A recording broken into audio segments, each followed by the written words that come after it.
SMNI News FB accounts take down ulit.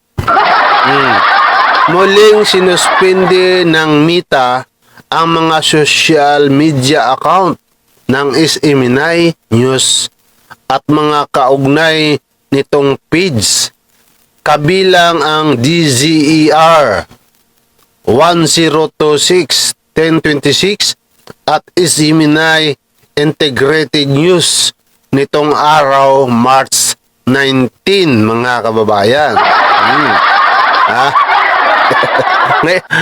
Ngayong alam mo, yes, March 19, ngayon lang mga kababayan. Today.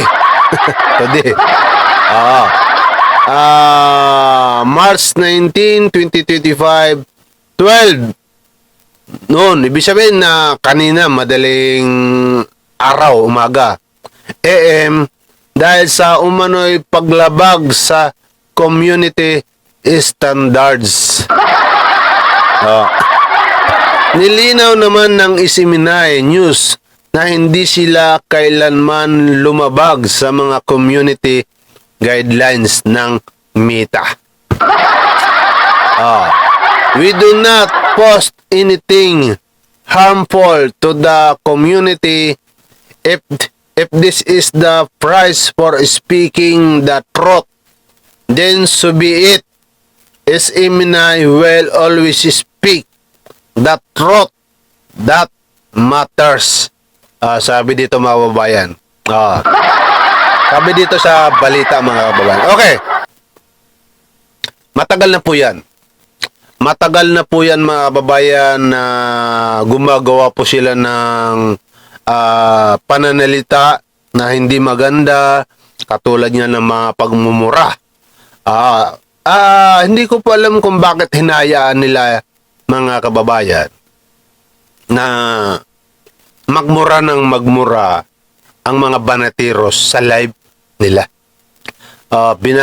Binabalahura po nila ang presidente, di ba?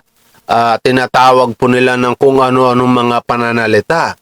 Di ba? Itong SMNI na ito. Alam ko, marami pa yan account ang SMNI. Pinaghandaan na po nila yan. Hindi lang itong DCER, hindi lang po yan. Marami pa po yan.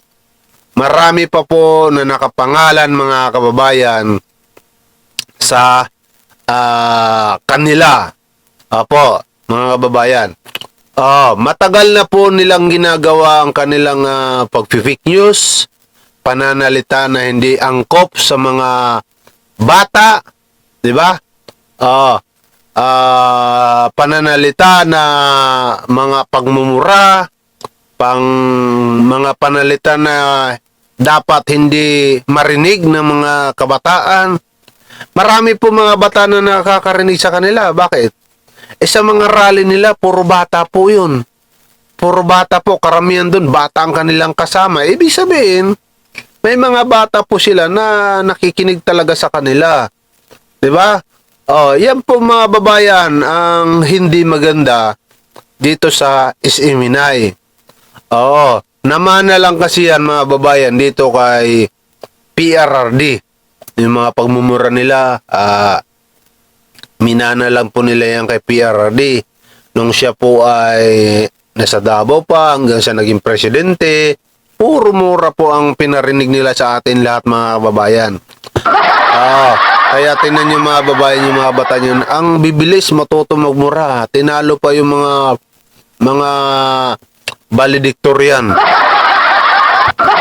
Tinalo pa po yung mga valedictorian mga babayan sa kanilang mga ginagawa. Opo.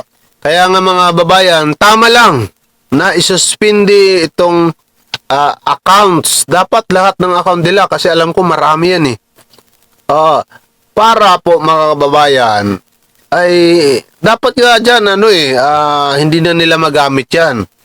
Dapat talaga hindi na nila magamit yan para hindi na po sila makapang loko pa ng mga kababayan natin. Kasi po kung tutusin mga kababayan, yung kanilang mga pananalita ay hindi angkop yan. Di ba? Yung mga, lalo na, yung mga banateros kapag nandiyan dyan.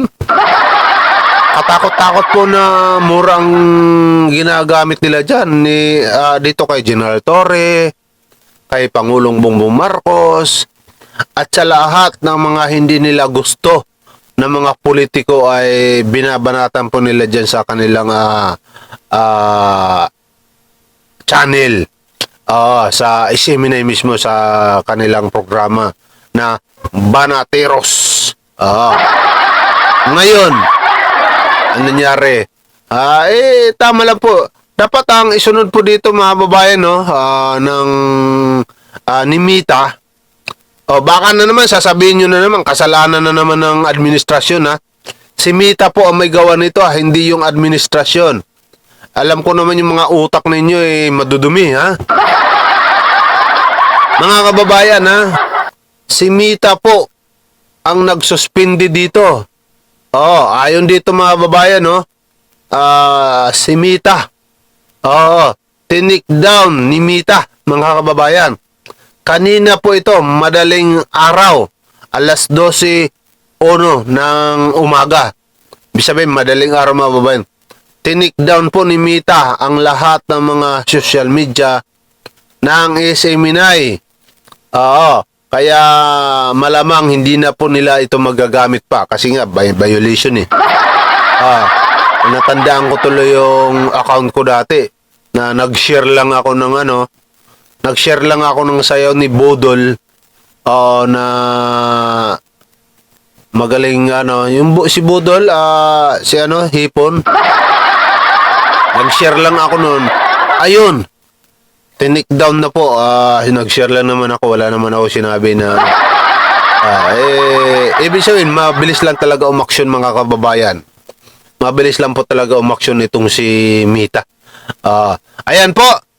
Mga kababayan, ha, makikita nyo po yan yung balita mga kababayan, ha.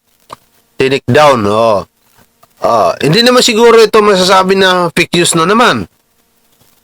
Hindi ito masasabi na fake news mga kababayan dahil ito po ay legit po ito. Legit po ito mga kababayan, no. Tingnan nyo nga. At saka mayroon na dito sagot ang Isiminay. Mabuti sana kung walang sagot ang Isiminay dito. Meron. Ang sabi dito ng Isiminay, we do not post anything harmful to the community. If this is the price for speaking the truth, then so be it. Isiminay will always speak the truth that matters. Sabi dito mga babayan ng grupo nila. Ayan, makikita nyo po yan, ha.